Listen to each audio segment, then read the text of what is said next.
Alhamdulillahi Rabbil Alamin, wal aqibatu lil muttaqin, fala udwana illa 'alal zalimin. Asyhadu an la ilaha illallah, ilahul awwalin wal akhirin, wa asyhadu anna Muhammadan 'abduhu wa rasuluh, al-mab'uts rahmatan lil alamin. Allahumma shalli ala Muhammadin wa ala alihi wa sahbihi wa tabi'in wa tabi'it tabi'in lahum bi ihsanin ila yaumiddin, amma ba'd. Ibu bapak yang kami muliakan, apa kabar semuanya? Masya Allah, alhamdulillah. Masya Allah, alhamdulillah. Hari ini pengajian yang keberapa ibu-ibu? Sudah banyak. Bukan hari ini saja, kan ada pagi. Dua. Tadi di Ustaz Dudung. Masya Allah. Jadi hari, oh, Masya Allah. Alhamdulillah. Sarapan jasmani dan rohani ya. Alhamdulillah, Masya Allah. Dan hari ini pengajian. Nanti sore ada pengajian lagi nggak? Ada. Hah? Masya Allah. Alhamdulillah. Alhamdulillah. Iya. Hah? Iya. Ya memang hidup kita ini harus diliputi dengan selalu menuntut ilmu dan menuntut ilmu, mengaji dan mengaji. Ya.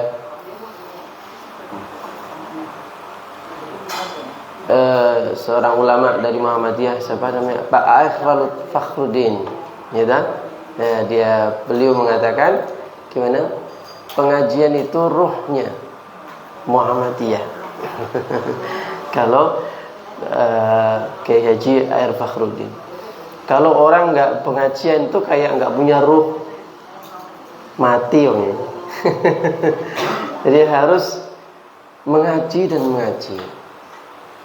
Dan ulama yang lain mengatakan kebutuhan kita terhadap ilmu itu melebihi kebutuhan kita terhadap makan dan minum. Karena semua butuh ilmu. Semua butuh ilmu. Mau makan butuh ilmu. Mau tidur butuh ilmu. Tidak asal tengkurap lalu selesai, bukan. Terus geletak ya enggak, ada ilmunya. Ada ilmunya. Berbicara butuh ilmu. Mendidik anak butuh ilmu. Menjalani keluarga suami istri butuh ilmu. Berdagang butuh ilmu. Datang ke pengajian butuh ilmu. Datang ke masjid butuh ilmu. Harus pakai EKB.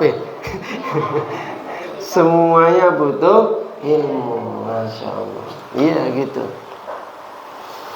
Dan dunia ini terlaknat kecuali orang yang menuntut ilmu, kecuali zikrullah dan orang yang menuntut ilmu atau mengajarkan ilmu. Ad-dunya mal'unun wa ma fiha. Kata Rasulullah dalam hadis yang sahih, dunia itu terlaknat. Semuanya isinya terlaknat. Kecuali zikrullah, kecuali yang di situ dibacakan, disebut nama-nama Allah. Dan juga wa talabul ilmi, dan juga orang yang menuntut ilmu. Ilmu maksudnya ilmu untuk menjalankan kebaikan, ilmu kebaikan. Wa muallimiha atau kama qala Rasulullah SAW. Dan juga orang yang mengajarkannya. Dan tentunya yang semisal itu. Dan waktu semuanya adalah kerugian, kecuali waktu digunakan untuk meningkatkan keimanan, amal soleh, saling bernasihat menasihati dalam kebaikan, nasihat menasihati dalam kesabaran. Kalau enggak isinya enggak amal soleh, enggak saling nasihat menasihati, berilmu, belajar ilmu, take and give dalam ilmu, kebaikan, kesabaran dan keimanan, semuanya isinya kerugian. Itu orang yang nongkrong-nongkrong di jalan sambil ngopi, sambil ngerokok, apalagi sambil riba, apalagi sambil minuman keras. Naudzubillah min dzalik. Kecuali nongkrong di jalan untuk tugas seperti Pak polisi mengamankan orang kendaraan dan yang lainnya. Kalau nggak ada gunanya, orang yang nonton TV dari pagi sampai siang, malam, semuanya dia waktunya kerugian. Kita hidup di dunia ini adalah untuk mencari bekal di akhirat. Disuruh cari bekal malah tulanan dewi. Lah nanti kalau ketemu sama Allah, kalau udah masuk di akhirat, bekalnya di mana? Butuh makan, butuh minum, butuh perjalanan, butuh menghadap kepada Allah, semua butuh bekal. Pas hisab itu butuh bekal. Baru menghadap Allah itu aja butuh bekal. Siapa yang gak punya bekal yang baik, bisa dia kepanasan oleh matahari yang sangat besar, yang terik sekali. Siapa yang tidak punya amal baik, bisa, apalagi dia banyak dosa, bisa berubah wajahnya menjadi hitam. Dan yang lebih parah lagi, bisa berubah wajahnya seperti monyet. Yang lebih parah lagi, bisa saja kepalanya di bawah, kakinya di atas. Na'udzubillah min. Tapi orang yang banyak bekal, dia ada naungan, dia dapat pakaian, dia diridhoi, dia jalan dengan tegap, dia mendapatkan sinar di saat kegelapan, melewati sirat. Ya, ketika disidang oleh Allah, disidang hisaban yasiro, disidang dengan keadaan yasir, dengan mudah, enggak berbelit-belit. Di dunia sholat. Berapa kali? 5 waktu. Sama apa lagi? Sudah masuk surga senang, dak suat. Kalau di dunia ngapain kamu? Begadang malam. Wah, itu alamat iki kok wis suwe iki. Alamat lama ini. Begadangan ngapain? Ya main-main aja. Udah terus ya, dimarah-marahin sampai selesai. Ya, ibu, bapak-bapak yang kami muliakan, bapaknya cuma dia sama beliau sama saya. Alhamdulillah. Jadi inilah keimanan terhadap hari akhir. Jadi keimanan itu yang paling penting 2. Iman kepada Allah dan iman kepada hari akhir. Maka Rasulullah SAW selalu mengulang-ulang itu. Man kana yu'minu billahi wal yawmil akhir fal yaqul khairan aw liyasmut. Barang siapa dia beriman kepada Allah dan hari akhir, maka silakan kalau ngomong yang baik, jangan yang buruk. Kalau nggak bisa ngomong yang baik, lebih baik diam. Hadis Bukhari. Man kana yu'minu billahi wal yaumil akhir, barang siapa beriman kepada Allah dan hari akhir,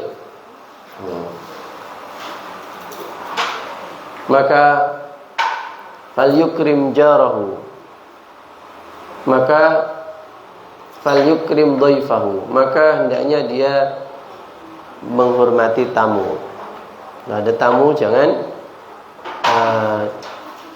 digurak, diusir, harus dihormati.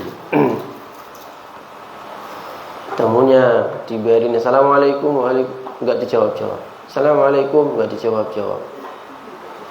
Ketika sudah agak pegel, waalaikumsalam. Kemudian, ada apa? Ke sini. Habis itu nggak disuguhi minuman, nggak disuguhi apa. Padahal dia datang dari jauh untuk silaturahim, untuk sambung persaudaraan yang mungkin agak lama sudah nggak ketemu. Nah ini nggak betul. Fal yukrim dhaifahu. Kemudian fal yukrim jarahu. Barang siapa dia beriman kepada Allah dan hari akhir, maka hendaknya dia dia memuliakan juga tetangganya. Fala yu'zi jarahu. Fala yu'zi jarahu. Jangan menyakiti tetangganya. Menyakiti tetangganya itu gimana? Wah, banyak sekali.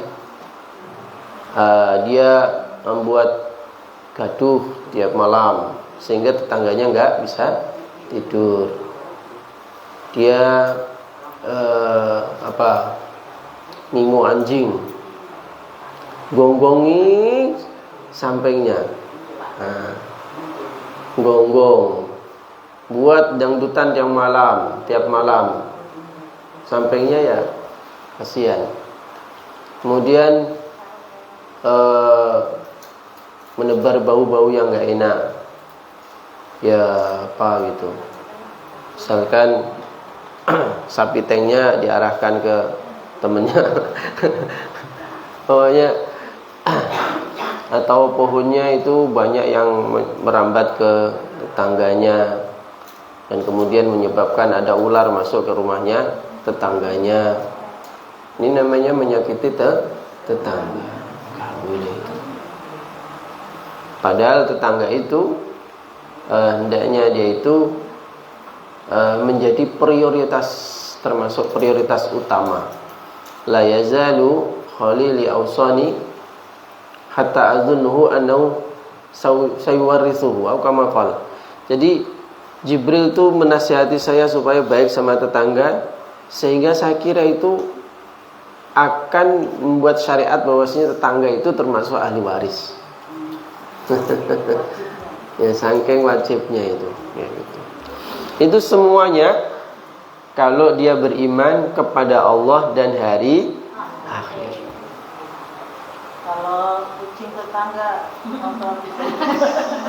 kucing tetangga suka ngotorin, suka buang barang berharga di rumahnya teman. Harta karun. Dia sering buang harta karun di depan rumahnya tetangga. Nah, kalau dia tahu seperti itu, lebih baik gak usah ngingu kucing tersebut. Kucingnya dialihkan tempat lain. Kalau nggak bisa ngurus, ya dikurung. Ya dikurung tapi dikasih makan. Jangan dikurung nggak dikasih makan. Ya. Ayam. Tahu ya, kalau punya ayam kalau bisa dikurung. Kalau misalnya kan nggak mungkin dikasih tahu ya, nanti kamu jangan ke sana ya. Ada tetangga itu, saya tuh dulu pernah diceritain, ada seseorang itu nggak temenan, nggak baikan sama tetangga gara-gara ayam. Gara-gara ayam, sebelahnya ngingu ayam, satunya sering telai terus gitu.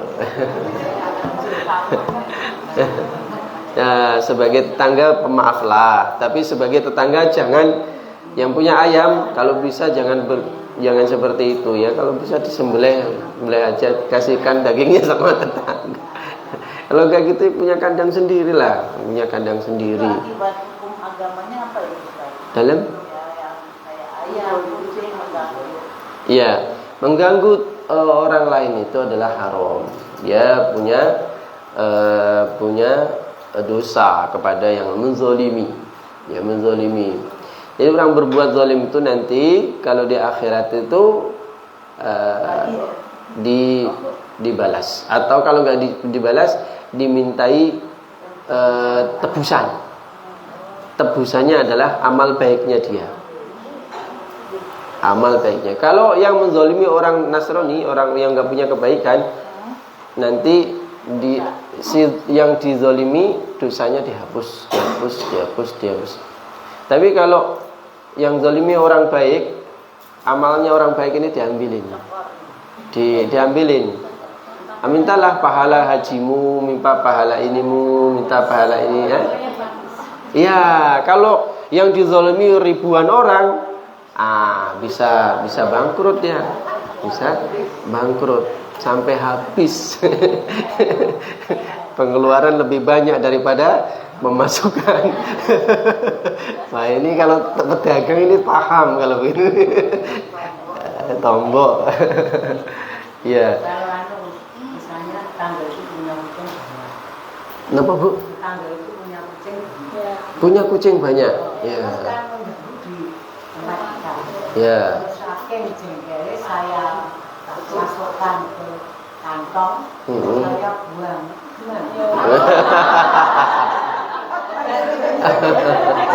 Jauh dari rumah. Iya. Jadi orang itu. Iya. Apakah dosa membuang kucing miliknya orang? Jadi kucing bukan punya sendiri itu tidak boleh diperlakukan secara PDW wong ini wong liya. Orangnya enggak ini ada tahapan, harus ada tahapan. Iya. Jadi gini, kalau ada tetangga punya pohon kemudian ganggu tetangganya orang lain, maka tetangga yang diganggu boleh memotong pohon yang mengganggu sebatas yang ganggu, bukan dicabut dari akarnya dari sononya. Dari yang kalau ada kucing tetangga datang digurak, digurak. Kembali lagi besok gurak mana? Nah, habis itu baru bilang sama orangnya, Mas, ini saya gini, saya selalu diganggu sama kucing Anda. Nah, kita rembukan lah gitu. Oh ya, maaf ya, saya nggak ngerti. Nah gitu. Biasanya ngeyel. Biasanya ngeyel. Oh, kucingnya sama dianya sama gitu. Ya.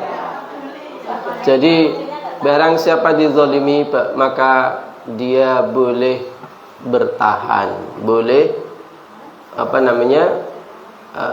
boleh membalas sesuai kebutuhan, boleh mempertahankan diri agar tidak terganggu. Itu rumusnya. Orang yang dizalimi itu boleh membalas, tapi paling pol adalah sebatas gangguan. Kalau ibaratnya orang dipukul, boleh membalas tuh mukul. Atau yang lebih baik hanya bertahan, tidak balas mukul, tapi bertahan nangkes segala macam.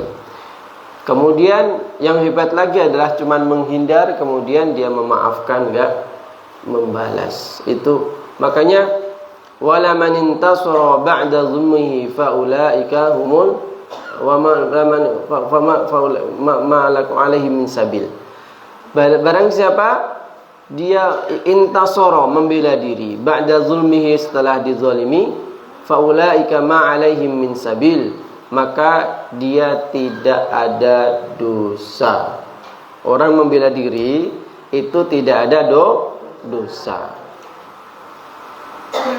Tapi terusnya Allah bilang dalam surah Syura tadi, wala man sabara wa ghafara inna dzalika lamin azmil umur. Barang siapa dia mau sabar, maka pahalanya berlipat-lipat, dia nabung pahala. Datang, ya sabarlah, digurak sajalah, ya dapat pahala, nyeleng pahala. Datang lagi, gitu saja, enggak balang pakai pisau atau pakai sandal.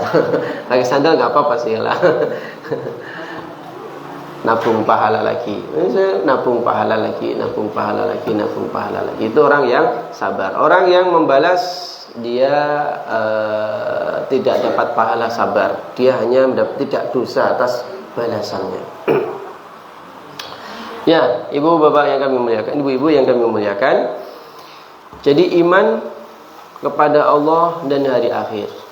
Kemudian iman itu tidak hanya 2 perkara. Iman itu ada 6. Ya, iman ada 6. Rukun iman itu ada 6.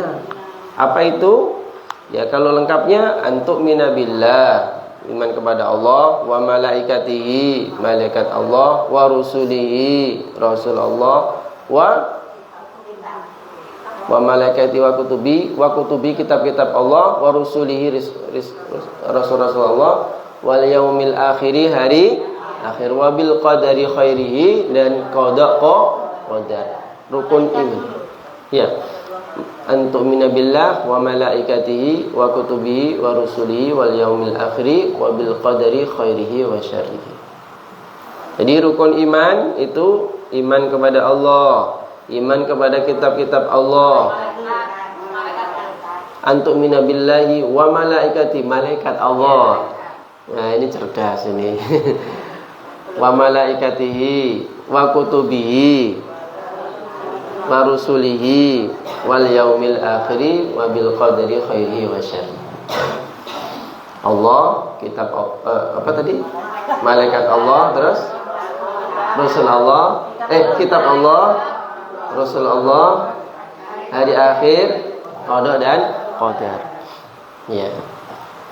Iman kepada qada qadar kita kemarin telah sampaikan. Walaupun tidak sempurna, masih ya berapa persennya. Kemudian iman kepada Allah juga sudah pernah kita bahas, tapi juga belum sempurna. Ya, pokoknya sudah pernah kita bahas. Ya. Iman kepada apa yang belum ini? Malaikat, kepada rasul-rasul, kitab-kitab. Hari akhir sudah belum? Hari akhir perjalanannya sudah pernah hari akhir. Ya. Secara ringkas sudah pernah hari akhir. Nah, sekarang kita iman kepada Rasul, iman kepada Rasul-Rasul Allah Subhanahu wa ta'ala.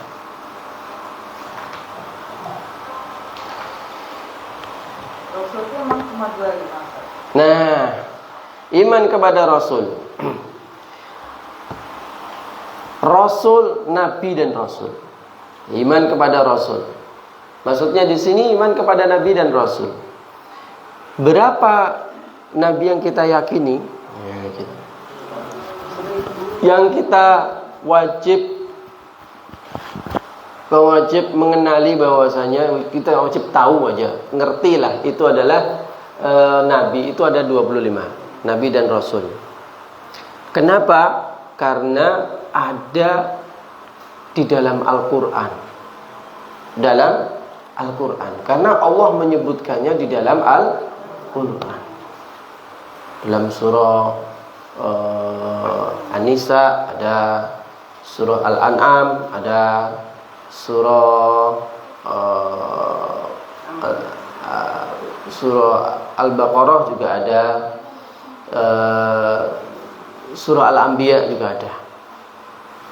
Itu kalau dirangkum semuanya ada banyak ayat itu nanti kalau dijumlah ada 25. Kita nggak harus hafal ya, tapi harus ngerti gitu. Ada Nabi Adam, Nabi Idris, Nabi Nuh, Hud, Saleh, Ibrahim, Ismail, Ishak, Yakub, Yusuf. Dah piro lagi? 10. Terus Ayub, Yunus, Syuaib, Musa, Harun, Ilyasa, Zulkifli, Zakaria, Yahya, Isa. Dan 4 lagi yang belum, Sulaiman, Dawud, Soleh sudah, kurang 2 ini.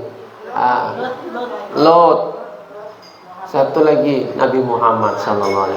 Udah, kelar. Pokoknya kalau disebut nama-nama tersebut, jenengan yakin itu adalah Nabi dan Rasul. Udah gitu aja. Nah. Kalau suruh nyebutkan, wah aku rapal. Tapi yang penting tahu, kita yakini 25 itu semua disebut dalam Al-Quran. Ya. Apakah Nabi yang diutus oleh Allah Subhanahu wa taala cuma 25? Jawabnya tidak. Ya.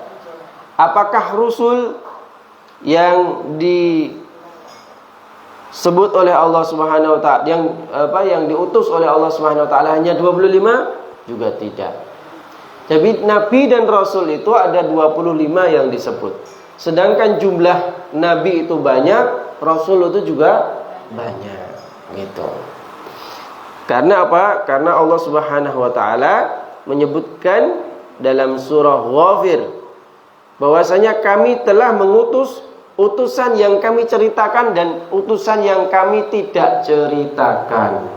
Berarti kita yakin ada utusan-utusan yang tidak diceritakan dalam Al-Quran.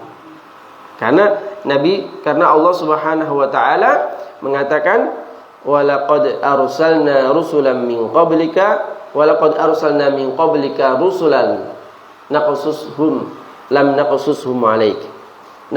Jadi ada sungguh kami telah mengutus rasul, ya. Ini Al-Qur'annya bunyinya gini.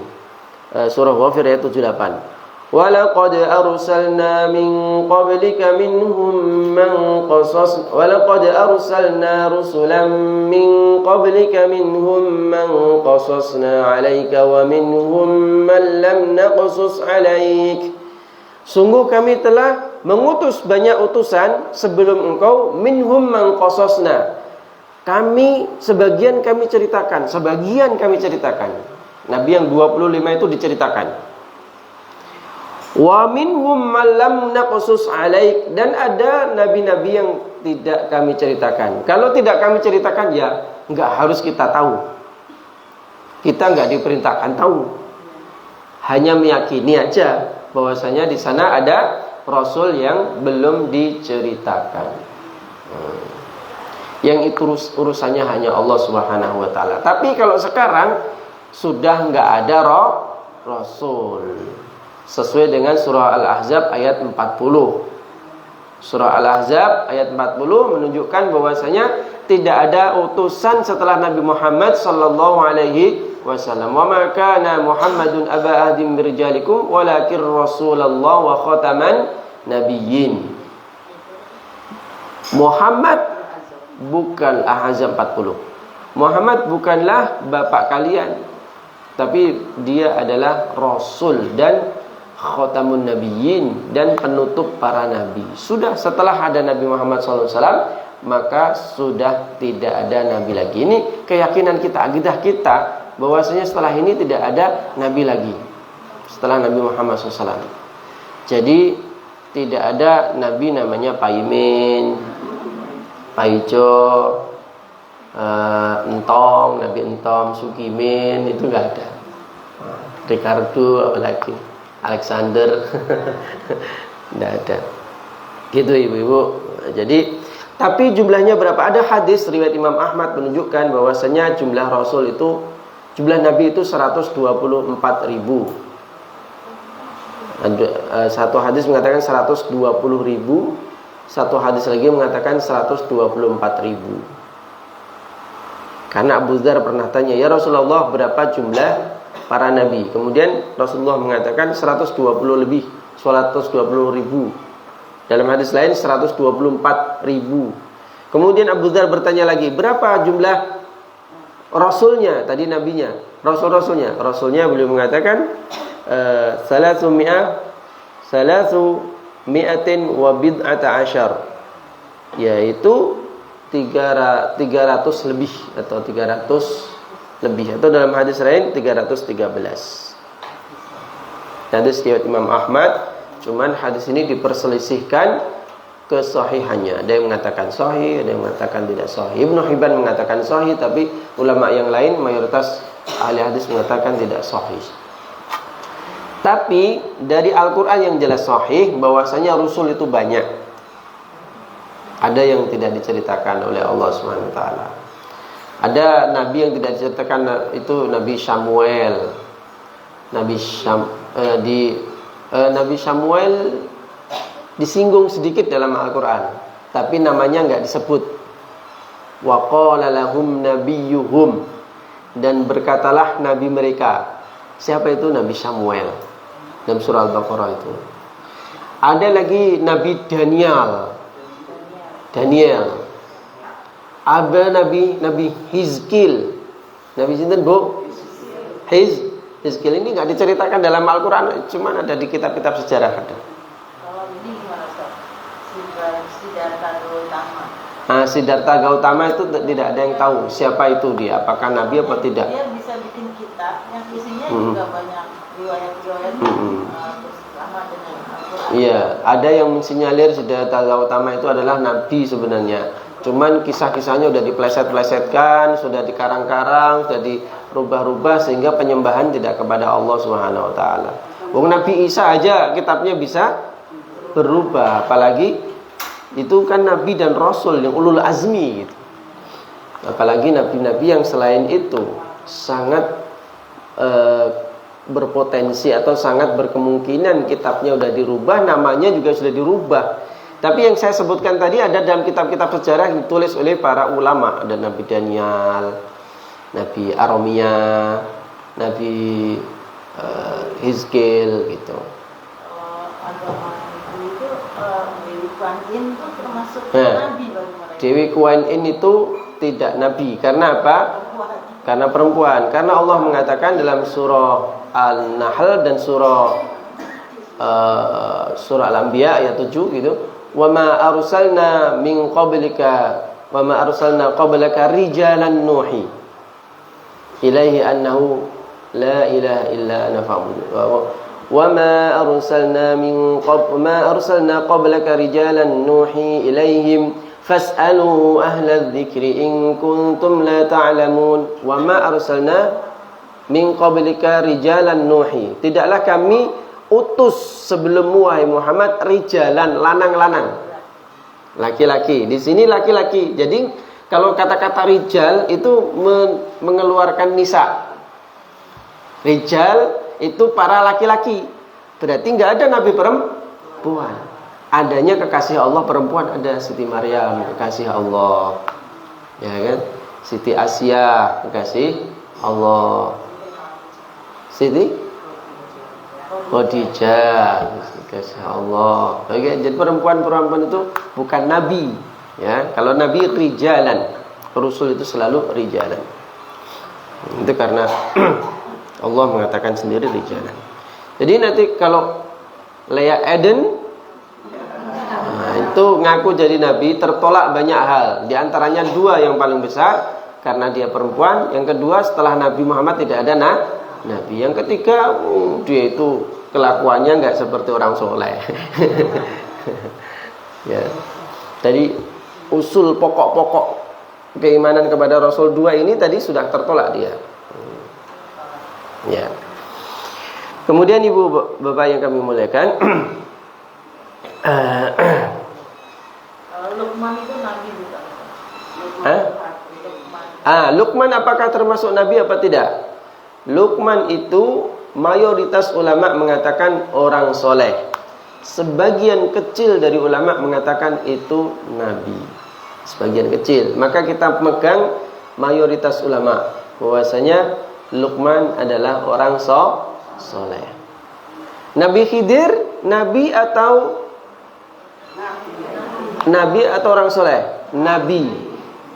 Tapi dia namanya nggak disebutkan dalam Al-Quran. Namanya disebutkan dalam hadis. Dia hanya disebutkan abdan min ibadina, hamba dari hambaku. Jadi dalam surah Al-Kahfi, Nabi Musa sama Nabi Yusha sama muridnya namanya Nabi Yusha. Nabi Yushua, Nabi Yushua, Nabi Yusha, Nabi Joshua, Nabi Yusha. Nabi Yusha itu kan gitu. Wa idz qala Musa li fatahu la abrahu hatta ablugha majma'al bahraini aw amdiya huquba.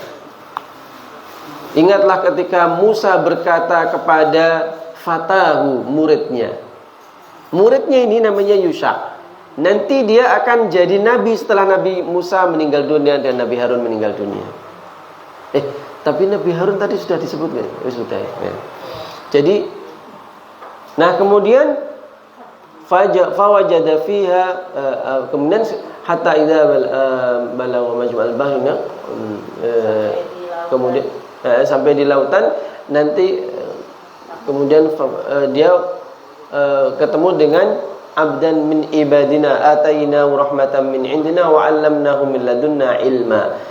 Kami menemukan seorang hamba yang kami beri ilmu. Nah, di sini namanya Nabi Khidir, tapi enggak disebut namanya di sini. Hanya sebutkan hamba yang mendapatkan ilmu. Nah, itu.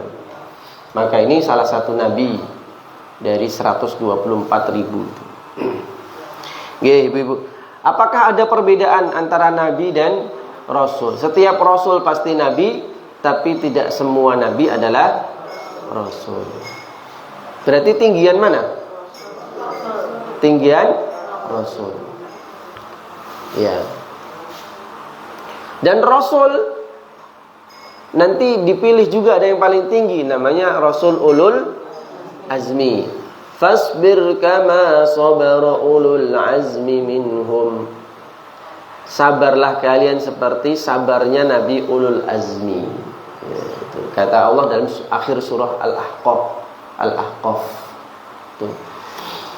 Nah, ada perbedaan antara nabi dan rasul. Kalau nabi itu diperintah oleh Allah Subhanahu wa taala, nabi itu adalah seorang laki-laki yang mendapatkan wahyu dari Allah dan mendapatkan risalah ajaran-ajaran agama dari Allah untuk disampaikan kepada kaumnya yang sudah beriman. Yang tidak ngeyel, yang sudah beriman. Nabi Adam, anaknya baik-baik, tidak ada yang nyembah berhala. Nah, nanti Rasul adalah diperintah untuk kaum yang kaumnya itu, jadi seorang laki-laki yang mendapatkan wahyu dari Allah Subhanahu wa taala diperintah menyampaikan risalah kepada kaumnya yang keadaan kaumnya itu menentang Allah, dia menyembah selain Allah. Itu seperti Nabi Nuh. Nabi Nuh itu awal Rasul. Awal Rasul. Dia diperintah untuk memperbaiki keadaan karena keadaan masyarakatnya yang semuanya menyembah berhala. Berhalanya ada 5. Bud, Suwa, Yawuz, Ya'uq, Nasr. Ini nama-nama orang soleh yang dibuat patung kemudian disembah oleh orang kaumnya Nabi Nuh. Gitu. Jadi itu perbedaan Nabi dan Rasul. Kemudian ibu-ibu, bapak-bapak yang kami muliakan, ibu-ibu yang kami muliakan, cara beriman kepada Rasul. Ya, cara beriman kepada Rasul. 1, meyakini bahwasanya mereka adalah pilihan Allah, hamba yang dipilih oleh Allah Subhanahu wa taala. Jadi, inna Allah astafa Adam wa Nuhan wa ala Ibrahim wa ala Imran 'alal 'alamin. Sesungguhnya Allah itu memilih Nabi Adam dan juga Nabi Nuh. Allah astafa Adam wa Nuhan wa ala Ibrahim dan keluarga Nabi Ibrahim, wa ala Imran dan keluarga Imran. Ya. Keluarga Imran. Keluarga Imran itu ada Nabi Isa, Maryam, kemudian Zakaria itu termasuk keluarga besar Yahya. Itu orang-orang pilihan. Jadi sebagaimana surah Al-Hajj juga, Allahu yastafi minal malaikati rusulan wa minan nas innallaha sami'un basir. Surah Al-Hajj ayat 75. Allah itu mengutus malaikat mengutus, Allahu yastafi. Allah itu memilih, yastafi. Allah itu memilih dari malaikat menjadi rasul-rasul, dan juga memilih manusia sebagiannya menjadi rasul-rasul. Jadi Allah yang memilih. Malaikat ada yang diutus ya, malaikat Jibril itu jadi rasul itu. Rasul dia ketuanya para malaikat bahkan. Kemudian manusia juga ada. Kemudian yang kedua, meyakini bahwasanya orang-orang yang menjadi nabi itu mempunyai sifat-sifat: satu, jujur, siddiq, amanah, tabligh, fatana. Ya, mempunyai sifat-sifat ini. Siddiq mesti jujur. Mempunyai sifat, meyakini bahwasanya mereka mempunyai 4 sifat ini. Sifat siddiq, amanah, tabligh, fatana. Siddiq mesti jujur. Gak ada yang gak jujur itu. Gak pernah berdusta. Gak pernah berdusta, gak pernah bohong. Sekali saja Nabi bohong itu sudah membatalkan kenabiannya. Karena Nabi itu tidak pernah bohong, gak pernah bohong. Tapi memang ada bohong tertentu yang diperbolehkan. Bohong tertentu yang diperbolehkan. Hanya Nabi Ibrahim yang pernah melakukan bohong yang diperbolehkan. Ketika ditanya, "Wahai Ibrahim, ini patung-patung siapa yang merusak?" Apa jawabannya Nabi Ibrahim? Ya Ibrahim, a'anta fa'alta hadza bi alihatinya ya Ibrahim? Wahai Ibrahim, apakah kamu yang melakukan ini? Semua yang merusak patung-patung kami ini, yang merusak Tuhan-Tuhan kami. Mereka nyebutnya Tuhan-Tuhan kami. Yang telah memotong leher Tuhan-Tuhan kami. Apakah kamu? Maka Nabi Ibrahim mengatakan ini. Qala bal fa'alahu kabiruhum hadza. Qala bal fa'alahu. Enggak gitu, bal fa'alahu kabiru madza. Yang melakukan itu tuh yang paling besar ya. Itulah yang paling besar yang melakukannya. Tuh yang paling besar. Itulah yang paling besar, dia yang melakukannya. Itulah yang besar, paling besar. Dialah yang mengatakannya. Ini dia kesini nih. Dia, itulah yang paling besar, yang dialah yang melakukannya. Itulah yang paling besar. Memang Tuhan yang paling besar bawa kapak, yang kecil-kecil udah mati semua. Dialah yang melakukannya. Dialah ke sini. Ya sini nih. Atau gini nih. Ini gini apa gini loh Pak? Kayak memberikan isyarat, satunya ke sana, 4-nya ke dia. Hah? Iya. Cara telunjuk. Itu dia. Itu yang paling besar, dia yang melakukannya. Itu yang paling besar, memang betul yang paling besar itu. Dia yang melakukan, dianya kembalinya ke dia tuh. Jadi itu bahasa Arabnya qala bal fa'alahu kabiruhum hadza. Iya, itu dalam keadaan tertentu. Tapi kalau syariat-syariat enggak ada yang gitu-gitu. Itu hanya dalam keadaan tertentu, dan itu kalau dalam ajaran Nabi Muhammad SAW itu diperbolehkan dalam keadaan darurat. Tapi setelah itu Nabi Ibrahim itu tetap menyesal, tetap merasa telah melakukan kesalahan, yaitu telah berbohong. Oleh karena itulah nanti di akhirat Nabi Ibrahim ketika dimintai para manusia-manusia, Nabi Ibrahim jenengan kan bapaknya para nabi, semua nabi setelah engkau mesti keturunan engkau. Udah kami berilah syafaat. Kemudian beliau mengatakan, saya enggak berani, saya telah melakukan kesalahan, yaitu saya pernah berbohong. Yaitu ketika saya ditanya oleh orang Raja Namrud itu, dan sama teman-temannya, siapa yang melakukan ini, saya bilang itu yang paling besar dia yang melakukannya. Nah gitu, itu pun ya. Jadi kalau selain itu tidak ada. Sama ketika dia diajak menuju kemana? Menuju penyembahan berhala. Jadi hari itu hari raya penyembahan berhala, untuk sesajen-sesajen, untuk pokoknya pengagungan terhadap berhala-berhala. Hari raya besar, hari besar, semua rakyat wajib untuk menyembah berhala. Maka dia diajak sama bapaknya, Ibrahim, ayo kita berangkat ke lapangan ini, kita mau bareng-bareng melakukan sesajen besar akbar. Kemudian dia bilang, ini sakim, saya sakit pak, saya lagi sakit, saya nggak bisa ikut acara itu. Nah itu bohong kedua. Tapi bohong yang dimaafkan kalau di dalam Islam. Jadi untuk menghindari kemusyrikan, kemaksiatan, dia itu berbohong. Tapi sakit yang dimaksud di sini bukan sakit berat, sakit panas, sakit biasa gitu. Sakit, atau dia sakit kalau melihat Tuhan disembah itu sakit. Iya, patung maksudnya ya. Nah, kalau patung disembah itu sakit gitu. Intinya begini, pokoknya nabi-nabi nggak ada yang berdusta. Nabi Muhammad nggak berdusta, Nabi Adam nggak berdusta, Nabi Nuh nggak berdusta. Kalau ada nabi berdusta itu hanya terpaksa, dan itu Nabi Ibrahim saja.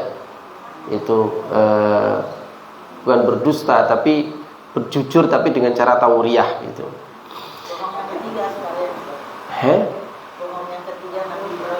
Bohong yang ketiga Nabi Ibrahim apa? Yaitu ketika bertemu dengan penguasa di Mesir. Kan 3 penguasa Mesir. Bawa istrinya itu Sarah. Sarah itu wanita cantik sekali. Dia tercantik saat itu. Sedunia itu saat itu ya, tercantik. Iya, tercantik sedunia waktu itu gitu. Nah, itu dia mau memasuki Mesir. Kemudian di dalam Mesir itu ada penguasa raja yang zalim, yang dia kalau melihat wanita cantik pasti akan dirampas. Kalau laki-lakinya adalah suaminya akan dibunuh. Istrinya dirampas, suaminya dibunuh. Kalau laki-laki yang bersamanya adalah saudaranya, maka dia diperbolehkan masuk istana. Tapi perempuan tetap dirampas, tapi dia nggak akan dibunuh. Maka ketika mau masuk Mesir, Nabi Ibrahim mengatakan pada suaminya, jadi istriku, kamu sudah paham, kita nanti akan memasuki daerah yang apabila ada seorang wanita cantik kemudian raja menyukai, pasti suaminya dibunuh. Jadi bilang saja, aku ini saudaramu, bukan suamimu. Karena kalau bilang saudaramu, nanti saya akan nggak dibunuh, saya akan selamat, dan saya akan bisa menjaga di sama-sama masuk Mesir gitu loh. Sama-sama Mesir saya bisa jaga dari dalam gitu. Kalau yang masuk kamu terus saya dibunuh, sudah habislah kita gitu. Akhirnya betul ditanya para pengawal, siapa kamu? Saya saudaranya. Maksudnya saudara Islam, karena semua orang kan saudara Islam, saudara seagama. Dalam rangka kebaikan. Nah, inilah yang menyebabkan Nabi Ibrahim itu malu kepada Allah Subhanahu wa taala. Malu. Kalau yang lainnya lulus semua, diuji apapun lulus semua. Enggak ada kesalahan satupun.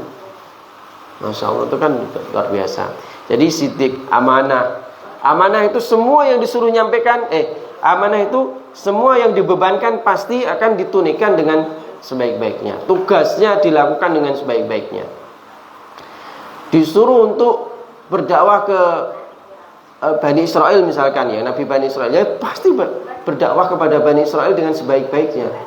Enggak ada yang malas-malesan, lah nanti dululah, kongko-kongkoi, ngopi-ngopi sih, enggak ada gitu. Langsung semuanya cekatan langsung. Kemudian tabligh, menyampaikan seluruh risalah. Semua yang dari Allah, semua full 100% disampaikan. Nggak ada yang disembunyikan. Singki kusiki. Singgus tunggu aku tok. Oh. Bahkan untuk dirinya sendiri pun disampaikan juga gitu. Pokoknya yang disuruh disampaikan, disampaikan. Nggak ada yang ditutup-tutupi. Disempurnakan, disuruh sampaikan, disampaikan apa adanya. Itu namanya tabligh. Fatana, dia adalah orang yang cerdas. Orang yang cerdas. Gak ada nabi yang dungu, bodoh, lelet, dikandani ra paham-paham. Disuruh bilang ketuhanan kehutanan. Tidak ada yang gitu. Semuanya ya, baik. Ini, makanya disuruh Iqra bismi rabbikal ladzi khalaq, ya langsung bunyi, langsung hafal. Nah, kita ngapal surah Al-Alaq kadang-kadang masih kok bolak-balik, kul ya ayyuhal kafirun, bolak-balik. Kalau beliau enggak, cerdas. Ya. Ya, nanti sifat-sifat Rasul itu banyak. Ada maksum, dia itu manusia biasa, bukan malaikat, bukan setengah Tuhan, setengah manusia. Jadi itu manusia biasa. Dia kemudian maksum, terjaga dari dosa-dosa dan seterusnya. Nanti kita akan sampaikan di lain waktu karena sudah jam 11:15. Saya kira cukup. Kapan-kapan aja kita lanjutkan tentang iman ini, keimanan. Oke, saya kira itu yang kita sampaikan. Mungkin ada yang bertanya, 5 menit saja, ya. Ya, silakan.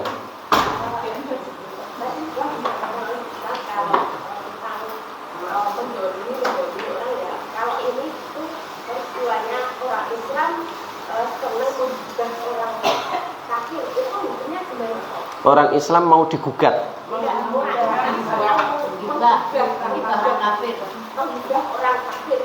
Ya, jadi gini ibu-ibu, kita ini sebagai manusia diwajibkan berbuat baik kepada manusia yang lain, baik itu Islam maupun non-Islam.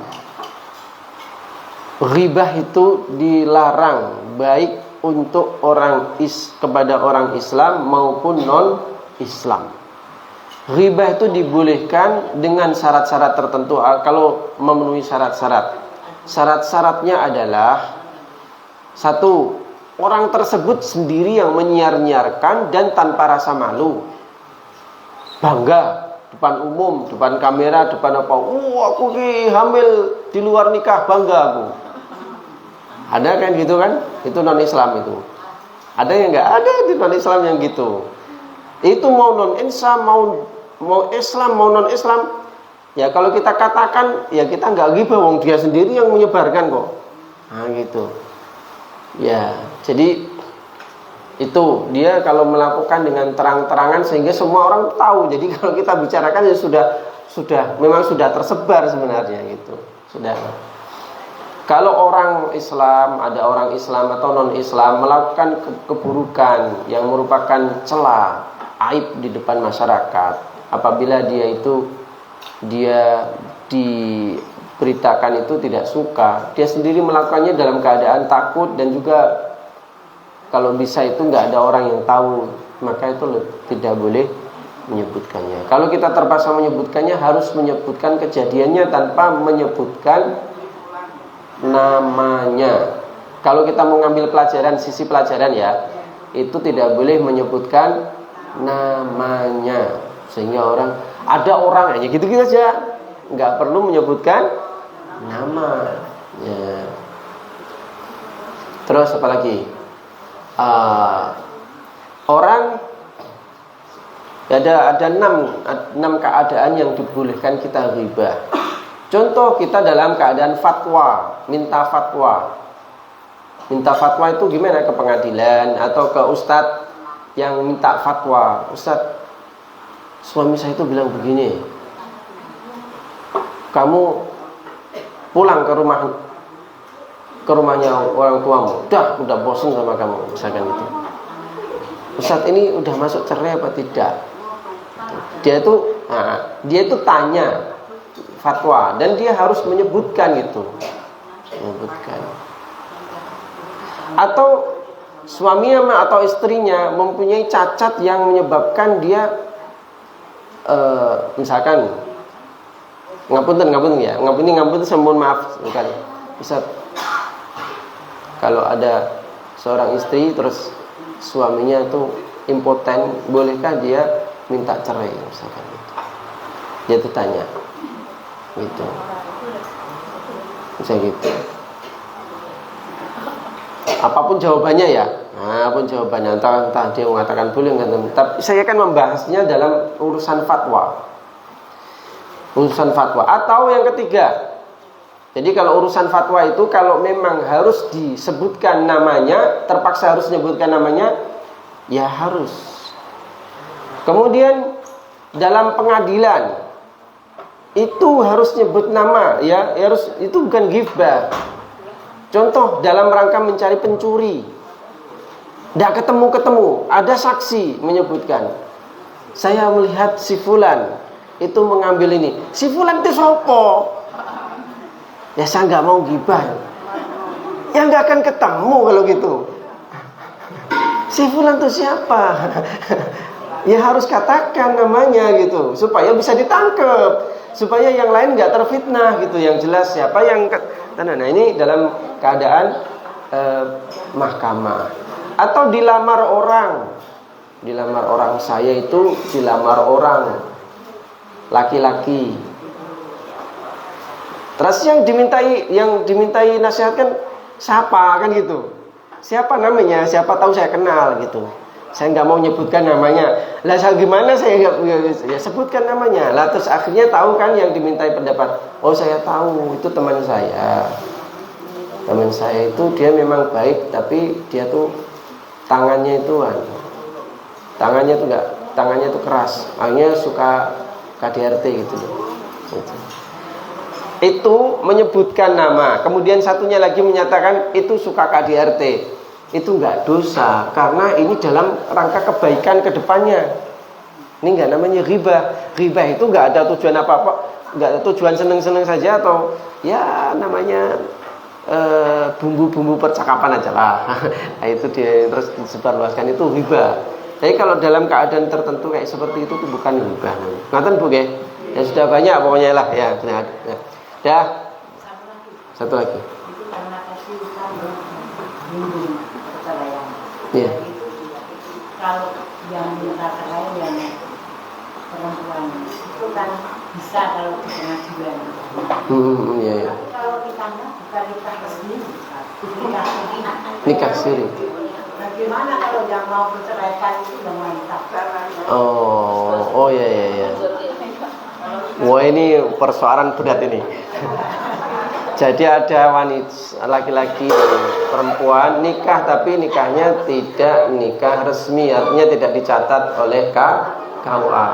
Di tengah jalan kemudian ternyata laki-lakinya suka KDRT atau nggak menunaikan hak-haknya, nggak ngasih ngasih nafkah, atau suka ngata-ngatain yang buruk-buruk, sehingga wanita ini nggak kuat lagi, akhirnya minta cerai.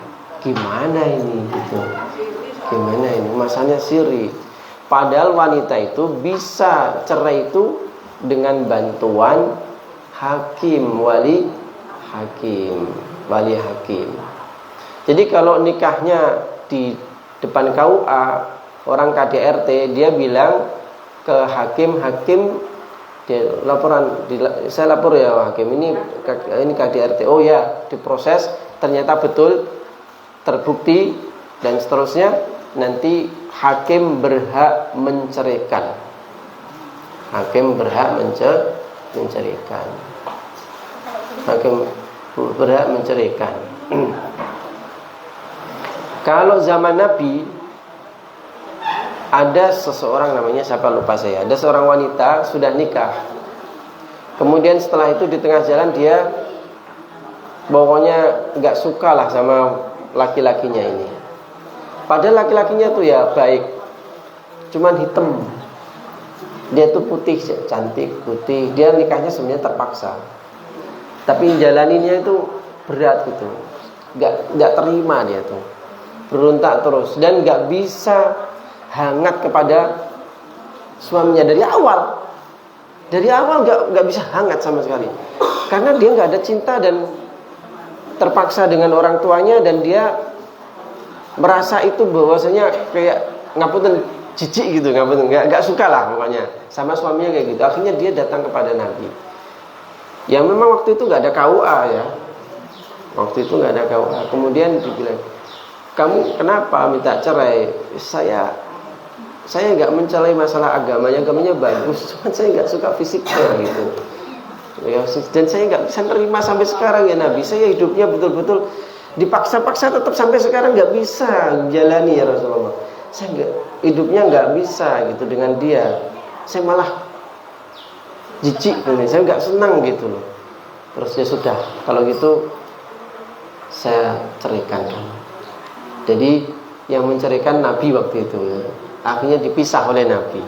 Udah, kamu dipisah oleh Nabi, tapi kamu wajib mengembalikan maharnya. Nah, gitu. Itu kasus zaman Nabi ya. Tapi kalau sekarang ini saya nggak ngerti nih. Saya nggak bisa jawab ya Bu ya. Saya tidak mikir-mikir, saya belum ketemu jawaban. Saya tak eleng-eleng dari mana ini ada dalil-dalil atau bacaan yang saya mungkin masih terlupa, terus nggak masuk juga ini. Saya masuknya cuma itu tadi. Nah, saya wallahu taala alam. Kalau teman saya yang pernah nikah dulu itu dia cuma mengatakan kepada keluarganya, aku sudah tidak mau lagi, pokoknya sudah cerai. Gimana Bu? Ada teman saya yang menikah dulu, Yes. kemudian beliau minta cerai gitu loh tak. Yeah. Nah, dia hanya bilang kepada anaknya, saudaranya, pokoknya bapaknya tidak usah kesini, saya sudah salah, saya sudah mau dan minta cerai gitu. Jadi itu sudah sah atau gimana? Ya itu tadi saya kurang paham ini. Saya kurang paham ini cara menceraikannya gimana, karena harus ada penengahnya yang dia punya otoritas. Gak bisa, jadi istri itu tidak bisa hanya dari mulutnya saja. Dia harus ada orang yang punya otoritas yang menceraikannya. Sedangkan sebenarnya otoritas kan di hakim. Sekarang apakah ustadz bisa mempunyai otoritas apa tidak sebagai gantinya Nabi waktu itu ya gitu ya. Karena dia yang menikahkan juga. Datanglah kepada yang mau menikahkan dulu, itu siapa gitu. Ya kan dulu kan nikah siri kan juga ada yang nikahkan. Nah sekarang yang nikahkan siapa gitu. Ya maka datang ke bapaknya lah gitu. Nanti keputusan ada di bapaknya tuh. Kan dia akan meneliti gimana nih si orang itu asal-asalan minta cerai kok ada alasan kuat, itu kan akan diteliti. Begitu juga hakim kan kalau dilapori kan gitu. Ada orang wanita pengen cerai kan diteliti. Ini permintaannya asal-asalan apa tidak? Karena kalau asal-asalan itu bahaya. Karena ada hadis ayyum mamra'atin apa itu tolabat tolak apa pokoknya intinya gini. Setiap wanita yang minta cerai kepada suaminya yang tanpa alasan apapun, hanya diada-ada saja, maka dia haram masuk surga. Nah ini kan ancaman yang luar biasa, yang berat. Gak boleh nyari-nyari, apalagi karena sudah punya PIL, pria idaman lain. Nah itu, ya itu kan bahaya. Jadi nggak boleh kayak gitu. Jadi ya sudah, jadi kayak gitu ya. Ya kalau sekarang ini ya saya tahunya wallahu taala alam, saya masih serahkan pada Allah. Ya kembalikan kepada orang yang menikahkannya pertama itu siapa gitu. Itu urusannya di situ dia. Gitu. Ya. Ya. Nggih, saya kira itu, mohon maaf atas segala kekurangan khilafan. Sudah setengah 12, saya kira sudah terlalu siang. Mohon maaf apabila ada kesalahan kekhilafan. Semoga yang sedikit ini bermanfaat.